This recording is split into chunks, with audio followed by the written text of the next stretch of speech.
Assalamualaikum warahmatullahi wabarakatuh. Perkenalkan, nama saya Yudi Ramawan, NIM 19089105. Mata kuliah Anatomi Terapan, jurusan Kesehatan dan Rekreasi, Prodi Ilmu Keolahragaan, Fakultas Ilmu Keolahragaan, Universitas Negeri Padang. Baiklah, di sini saya akan menjelaskan tentang struktur persyarafan organ endokrin, kelamin pria, alat kelamin wanita, darah, dan organ panca indera dalam olahraga. Yang pertama yaitu struktur persyarafan. Sistem syaraf ialah suatu sistem koordinasi pengaturan tubuh yang berupa pengantaran impuls saraf ke susunan saraf pusat, pemrosesan impuls saraf, dan perintah untuk memberi suatu tangkapan rangsangan. Sistem saraf pada manusia itu terdiri dari suatu sel yang biasa disebut neuron dan sel glial. Neuron memiliki fungsi untuk alat menghantarkan impuls atau rangsangan dari sebuah panca indera menuju otak, dan kemudian hasil dari sebuah tangkapan otak akan dikirimkan menuju otot. Sedangkan sel glial memiliki fungsi untuk memberi suatu nutrisi pada neuron. Bagian-bagian sistem saraf pertama yaitu dendrit. Dendrit ialah suatu serabut sel saraf pendek dan bercabang-cabang. Dendrit memiliki fungsi untuk menerima dan menghantarkan suatu rangsangan ke badan sel. Badan sel ialah suatu bagian yang paling besar dari sel saraf. Badan sel memiliki fungsi untuk menerima rangsangan dari dendrit dan meneruskannya ke akson. Selanjutnya yaitu nukleus. Nukleus ialah suatu inti sel saraf yang memiliki fungsi sebagai pengatur kegiatan sel saraf atau neuron. Selanjutnya yaitu neurit atau akson. Ialah suatu tonjolan sitoplasma yang panjang atau lebih panjang daripada dendrit yang memiliki fungsi untuk menjalankan suatu impuls saraf meninggalkan badan sel saraf ke neuron atau jaringan lainnya. Selanjutnya yaitu selubung mielin. Ialah sebuah selaput yang banyak mengandung lemak yang memiliki fungsi untuk melindungi akson dari kerusakan. Selanjutnya yaitu sel secahwan. Ialah suatu jaringan yang membantu untuk menyediakan makanan untuk membit atau akson dan membantu suatu regenerasi membit atau akson. Berikutnya yaitu nodus Ranvier, memiliki fungsi untuk mempercepat transmisi impuls saraf. Adanya nodus Ranvier tersebut memungkinkan suatu saraf meloncat dari satu nodus ke nodus sebelumnya, sehingga suatu impuls lebih cepat sampai pada tujuan. Selanjutnya yaitu sinapsis. Sinapsis ialah pertemuan antara neuron atau akson sel saraf satu dan sel saraf lainnya. Pada setiap sinapsis terdapat suatu celah sinapsis. Pada bagian ujung akson terdapat suatu atom yang disebut bulbulus akson. Menurut fungsinya ada 3 sel saraf, yaitu sel saraf sensorik, sel saraf motorik, dan sel saraf penghubung.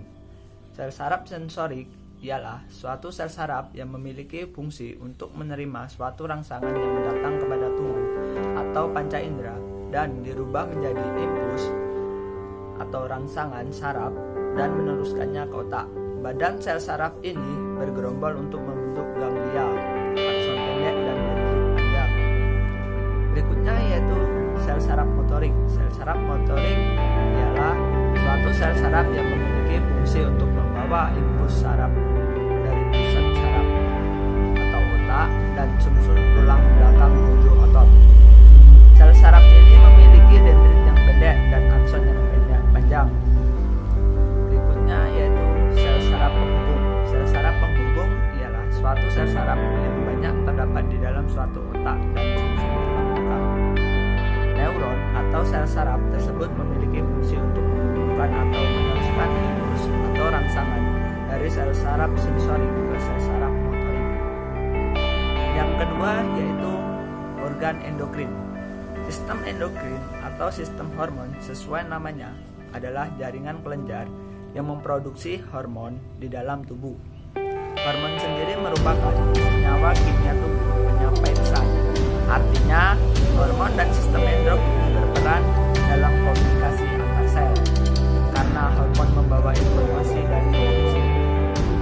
banyak kelenjar yang menjadi bagian dari sistem endokrin.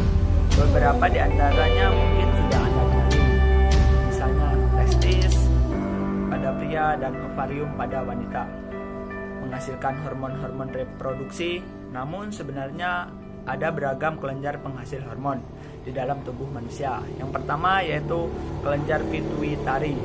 Kelenjar pituitari atau kelenjar hipofisis terletak di dasar organ otak dengan ukuran tak lebih dari sebiji kacang. Walau kecil, kelenjar pituitari dijuluki sebagai kelenjar master karena menghasilkan hormon yang dapat mengontrol kelenjar lain. Yang kedua yaitu hipotalamus. Hipotalamus adalah bagian otak yang menghubungkan sistem endokrin dengan sistem saraf. Sel saraf hipotalamus menghasilkan hormon yang mampu mengontrol hormon-hormon hasil reproduksi kelenjar pituitari. Hipotalamus dapat mengumpulkan informasi dari otak yang kemudian akan disampaikan ke kelenjar pituitari. Ketiga yaitu kelenjar pineal. Kelenjar pineal terletak di bagian tengah otak. Kelenjar sistem endokrin ini menghasilkan hormon melatonin yang membantu Anda tertidur lelap. Keempat yaitu kelenjar tiroid. Kelenjar tiroid berlokasi di bagian bawah depan leher yang berbentuk seperti kupu-kupu. Ada beberapa hormon yang disekresikan kelenjar tiroid. Beberapa di antaranya adalah hormon tiroksin dan triiodotyrosina. Hormon tiroid tersebut bertugas dalam proses metabolisme energi. Kelima yaitu kelenjar paratiroid. Kelenjar paratiroid adalah kumpulan 4 kelenjar kecil yang menghasilkan hormon paratiroid. Hormon paratiroid berfungsi mengendalikan kadar kalsium di aliran darah. Keenam yaitu kelenjar adrenal. Kelenjar adrenal terdiri atas 2 bagian, yaitu korteks adrenal di bagian luar dan medula adrenal di bagian dalam. Nama kelenjar ini mungkin mengingatkan Anda pada kata adrenalin. Memang salah satu hormon yang dilepas oleh kelenjar adrenal adalah hormon adrenalin, atau dikenal juga dengan hormon epinefrin. Hormon ini membuat detak jantung dan tekanan darah Anda meningkat saat dilanda stres. Yang ketujuh yaitu kelenjar reproduksi atau testis dan ovarium. Sesuai namanya, kelenjar reproduksi sebagai bagian dari sistem endokrin menghasilkan hormon yang berkaitan dengan seksualitas dan reproduksi manusia. Pada pria, Anda tentu mengenal testosteron. Testosteron merupakan jenis hormon androgen paling penting yang dihasilkan oleh testis. Sementara itu, tubuh wanita memiliki hormon estrogen dan progesteron. Hormon wanita ini dikeluarkan oleh ibu telur atau ovarium yang berperan dalam perkembangan seksual, kehamilan, dan menstruasi wanita. Selain bertindak sebagai penghasil hormon, testis dan ovarium juga memiliki peran non-hormonal. Testis menghasilkan sel sperma dan ovarium memproduksi sel telur. Yang kedelapan yaitu pankreas. Pankreas terletak di belakang lambung. Dalam sistem endokrin, pankreas menghasilkan hormon insulin dan glukagon. Keduanya berperan penting untuk mengontrol kadar gula darah atau glukosa. Bagian penghasil hormon di kelenjar pankreas disebut dengan pankreas endokrin. Yang ketiga yaitu alat kelamin pria. Alat kelamin pria dibagi menjadi 2 bagian, yaitu bagian dalam dan luar. Yang pertama yaitu alat kelamin luar. Alat kelamin luar merupakan alat kelamin yang terletak di bagian luar tubuh dan dapat diakses langsung. Penis. Penis menjalankan sebagai saluran kencing atau urin dan sebagai saluran sperma. Penis terbentuk dari otot dan tidak mengandung tulang. Pada ujungnya terdapat struktur seperti lipatan urin yang disebut puluk. Puluk ada yang dipotong saat seseorang dititangkan. Yang kedua yaitu skortum. Pada bagian di dekat penis terdapat kantung yang terlihat seperti lipatan-lipatan kulit bernama skortum. Pada skortum ini ada 2 buah. Testis merupakan organ reproduksi yang berbentuk bulat telur.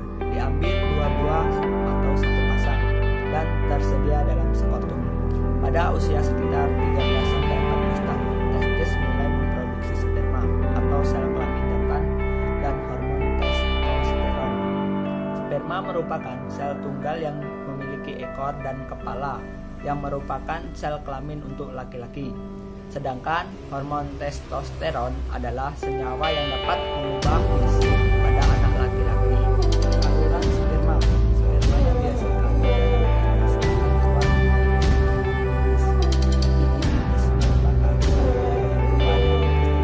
pada saluran ini sperma pindah sementara sampai berkembang sempurna dan dapat bergerak menuju saluran berikutnya, yaitu vas deferens. Vas deferens merupakan saluran yang menghubungkan epididymis dan saluran uretra sebagai saluran sperma menuju uretra. Berikutnya yaitu uretra. Uretra selain bekerja sebagai saluran keluarnya sperma, juga bekerja sebagai salurnya keluarnya urin. Proses keluarnya sperma ini dikenal dengan istilah ejakulasi. Selanjutnya yaitu reproduksi kelenjar. Kelenjar pengeluaran untuk memproduksi getah atau cairan yang dikeluarkan bercampur dengan sperma menjadi air mani atau air mani. Kelenjar reproduksi pada laki-laki terdiri atas vesicula seminalis, prostat, dan vagina Cowper. Sperma yang dihasilkan testis bercampur dengan getah yang dihasilkan sampai diproduksi dihasilkan semen atau air mani.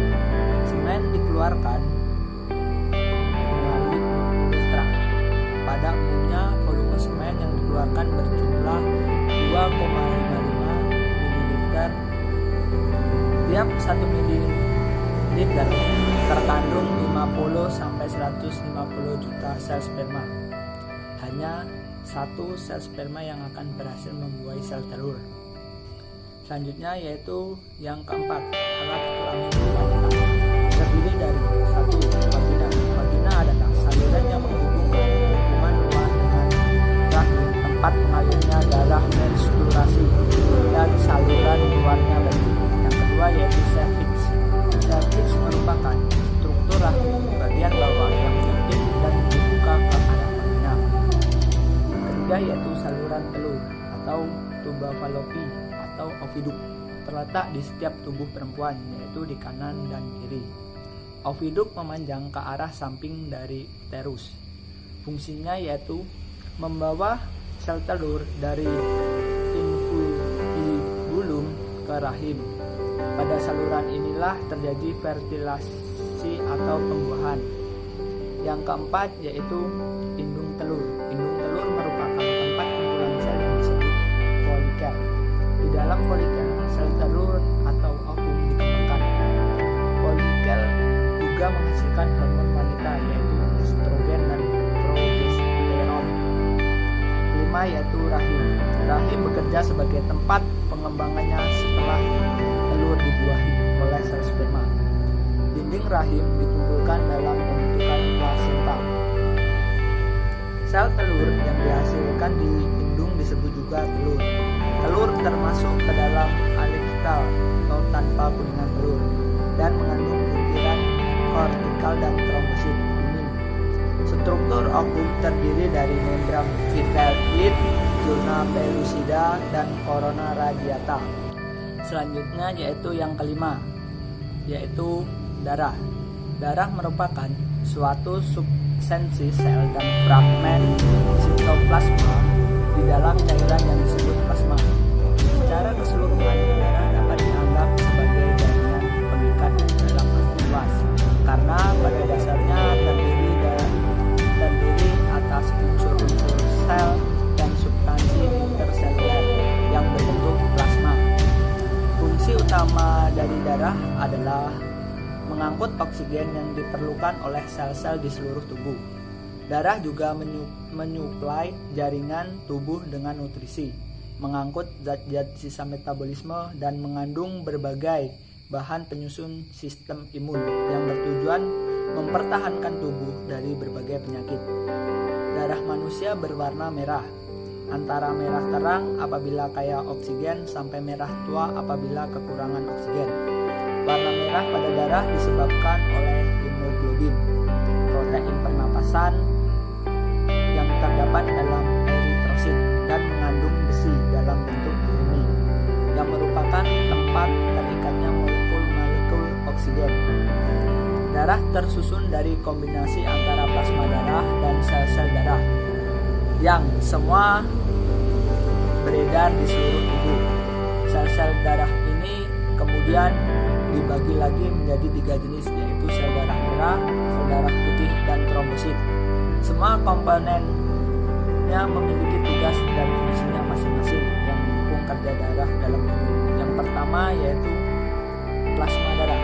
Plasma darah merupakan komponen darah yang berbentuk cairan. Plasma darah mengisi sekitar 55-60% dari volume darah dalam tubuh. Secara rinciannya, plasma darah tersusun dari air kurang lebih 92% dan 8% sisanya merupakan karbon dioksida, glukosa, asam amino, vitamin, lemak, serta garam mineral. Tugas utama plasma darah yaitu mengangkut sel-sel darah untuk kemudian diedarkan ke seluruh tubuh bersama nutrisi, hasil limbah tubuh, antibodi, protein, pembeku, serta bahan kimia seperti hormon dan protein yang membantu menjaga keseimbangan cairan tubuh. Selain mengedarkan berbagai bahan penting, plasma darah juga berfungsi untuk menyeimbangkan volume darah serta kadar elektrolit atau garam, termasuk natrium, kalsium, kalium, magnesium, klorida, dan bikarbonat. Yang kedua yaitu sel darah. Sel darah, jika plasma darah menyumbang sekitar 55-60%,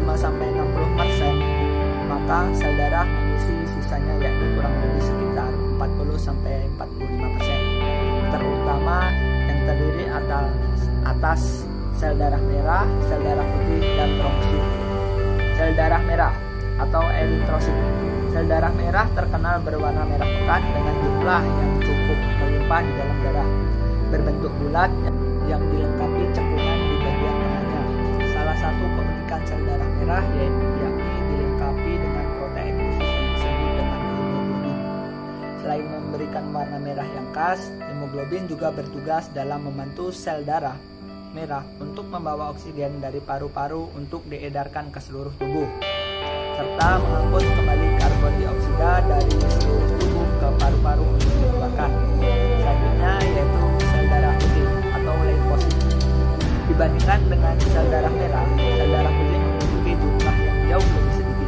Meski begitu, sel darah putih mengembang tugas untuk tidak main-main, yakni melawan infeksi virus, bakteri, jamur yang memicu perkembangan penyakit. Pasalnya, sel darah putih memproduksi antibodi yang akan membantu memerangi zat asing tersebut. Sel darah putih diproduksi oleh sumsum tulang belakang dengan berbagai jenis yang berbeda, meliputi neutrofil, limfosit, monocytes, eosinofil, dan basofil. Semuanya memiliki tugas yang sama untuk menjaga sistem perkembangan tubuh. Masa hidup sel darah putih cukup lama, bisa dalam hitungan hari, bulan, hingga tahun, tergantung jenisnya. Selanjutnya yaitu trombosit atau kepungan darah. Sedikit berbeda dengan sel darah putih dan merah, trombosit sebenarnya bukan sel, melainkan sebuah fragmen sel berukuran kecil. Trombosit memiliki peran penting sebagai proses pembekuan darah atau koagulasi saat tubuh terluka. Tepatnya, trombosit akan membentuk sumbatan bersama benang fibrin guna menghentikan peradarahan sekaligus merangsang pertumbuhan jaringan baru di area luka. Jumlah trombosit normal di dalam darah yakni antara 150.000 sampai 400.000 trombosit per mikroliter darah. Jika jumlah trombosit lebih tinggi dari kisaran normal, maka dapat mengakibatkan pembekuan darah yang tidak diperlukan. Akhirnya bisa beresiko menimbulkan penyakit stroke dan serangan jantung. Sementara bila seseorang kekurangan jumlah trombosit di dalam darah, maka akan menyebabkan perdarahan hebat karena darah sulit membekuh. Yang keenam yaitu organ panca indera. Panca indera adalah media yang sudah ada di dalam tubuh manusia sejak dalam kandungan sang ibu. Keberadaan mereka bisa membantu seseorang untuk memahami isi dunia dan tentunya menjalani aktivitas sehari-hari. Dengan bantuan organ tubuhnya, masing-masing kelima panca indera dapat mengerjakan fungsinya dengan baik dan mengirimkan pesan khusus ke otak sehingga manusia bisa mengerti dan merasakan banyak hal. Mari kenali kelima panca indera pada manusia tersebut. Yang pertama yaitu indera praba. Panca indera yang satu ini berperan agar manusia bisa menyadari adanya sentuhan, tekanan, panasnya suhu di sekitar, getaran hingga rasa sakit. Semua kemampuan panca indera sentuhan ini diterima melalui reseptor atau organ atau sel yang merespon cahaya, panas atau rangsangan eksternal dan mengirimkannya ke saraf sensorik kulit yang masing-masing memiliki kemampuannya sendiri. Salah satu fungsi terpenting dari panca indera sentuhan ini adalah untuk menyampaikan rasa bela kasih terhadap manusia lainnya. Contohnya yaitu anak bayi yang baru lahir akan merasa aman dan nyaman saat dibelai dan merasakan sentuhan kedua orang tuanya. Hal itu membantu bayi untuk tidur dan merasakan kedekatan antara ayah dan ibunya. Yang kedua yaitu indera penglihatan. 5 panca indera ini sangatlah penting. Namun sebenarnya panca indera penglihatan dianggap menjadi salah satu yang terpenting. Dengan keberadaannya, Anda bisa melihat indahnya alam semesta. Panca indera penglihatan berfungsi saat cahaya diproses oleh mata dan ditafsirkan oleh otak. Cahaya melewati kornea, kemudian pupil akan membesar maupun mengecil untuk mengatur jumlah cahaya yang masuk ke mata. Selanjutnya, cahaya akan diterima oleh retina dan mengubahnya menjadi impuls saraf yang bisa dibaca oleh otak. Ada fakta unik tentang panca indera penglihatan. Studi membuktikan seseorang yang terlahir tanpa indera penglihatan atau tunanetra memiliki pendengaran, perasa, sentuhan dan penciuman yang lebih baik. Kemampuan mengingat dan berbicara para tunanetra berkonsentrasi lebih baik dibandingkan orang-orang yang terlahir dengan mata normal. Yang ketiga yaitu indera pendengaran. Telinga manusia adalah labirin yang rumit, sebab panca indera pendengaran harus bekerja keras agar suara bisa diterima oleh otak. Pertama-tama suara masuk ke dalam telinga bagian luar dan diteruskan ke saluran pendengaran eksternal. Setelah itu, gelombang suara akan mencapai membran timpani atau gendang telinga. Jaringan tipis ini akan bergetar ketika gelombang suara telah menghantamnya. Getaran itu mencapai ke telinga bagian tengah. Di sini ketiga tulang kecil, malleus, incus, dan stapes juga ikut bergetar. Ketiga tulang ini pun memiliki peran masing-masing untuk mengantarkan gelombang suara ke otak. Tulang stapes mengirimkan getaran suara ke korti atau organ reseptor untuk pendengaran. Selanjutnya, sel-sel rambut di organ korti menerjemahkan getaran suara menjadi impuls listrik melalui saraf sensorik. Otak menerima impuls listrik. Yang keempat yaitu indera penciuman. Menurut para peneliti, indera penciuman manusia dapat mengenali lebih dari 1 triliun aroma.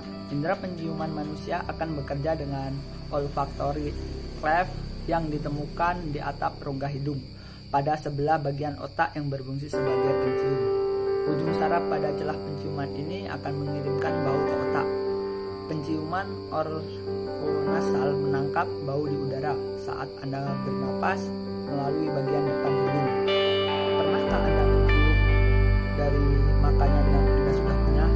Ya, ini adalah cara kerja lainnya dari penciuman pada bagian belakang hidung kita yang disebut dengan penciuman retronasal. Yang kelima yaitu indera pengecap. Berkat indera pengecap, Anda bisa merasakan rasa asam, manis, asin, pahit, dan pedih. Sel perasa di bagian depan, belakang lidah, serta mulut bagian belakang dan atas mendeteksi kelima rasa tersebut. Sel reseptor ini terkait dengan